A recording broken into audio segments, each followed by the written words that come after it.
खुलुमबाय मोनाबिलिनि रादाबाव बयखौबो बरायबाय। गिबिनि साप्तेथ दङ BTR नि गाहाय प्रमोद बरुवा नक्षत्र कृष्ण गुरु शिवाश्रम नायगिदिंहोयो। दिनै फुङावनो नक्षत्र कृष्ण गुरु शिवाश्रमाव नुजाहैयो BTR नि गाहाय प्रमोद बरुवा बिथाङा। फुङाव गुरु प्रेमानन्द प्रभुखौ लोगो हमो BTR नि गाहाय बिथाङा।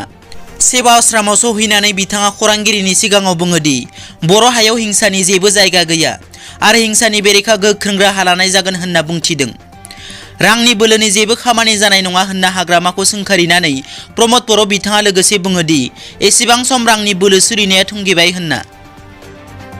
नैथियाव दङ CRPF जवान प्रवीण मोसाहारिनि गोथै देहाखौ न'आव लाबोबाय। थांनाय सनिबारखालि गावनि जिउखौ फोजोबस्रांना लानाय बाक्सा जिल्लानि सिङाव थानाय सिमला हालामनि CRPF जवान प्रवीण मोसाहारिखौ दिनै न'आव लाबोबाय। प्रवीणनि बिमाया फोरमायनाय बादिब्ला प्रवीणा थांनाय आगस्ट दानावसो सुटियाव फैदोंमोन आरो सुटि जोबना थांफिननायनि उनाव फैगौ बोसोरनि जानुवारि दानाव न'आव फैफिननो गोनांमोन। नाथाय बियो माबोरै गाव हारसिं थैखो गोसोआ फोथाया होनना दुखुथिया बिमाया फोरमायो।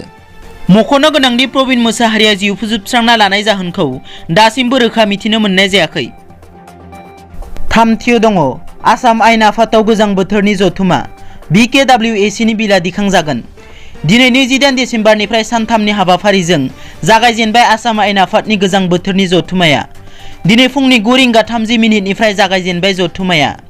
सानथामनि बे सुंद' जथुमायाव BTR नि बायजोआव थानाय बर'फोरनि थाखाय बर' कसारी वेलफेयार अट'नमास काउन्सिलनि गोदान बिला दिखांजागोन। बिनि अनगायैबो माद्रासा आरो संस्कृत फरायसालि बन्द खालामनायनि सायाव बिल दिखांजानो हागौ। बेजों लोगोसे कामातापुर अट'नमास काउन्सिल बिल, मरान अट'नमास काउन्सिल बिल, मटाक अट'नमास काउन्सिल बिला दिखांजागोन।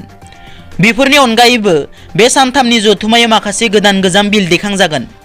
दिनैनि रादाबा एसेनोसै। नोंथांमोना जुदि आंनि चेनेलखौ दासिमबो साबस्क्राइब खालामाखै अन्नानै साबस्क्राइब खालाम। गोजोन्थों।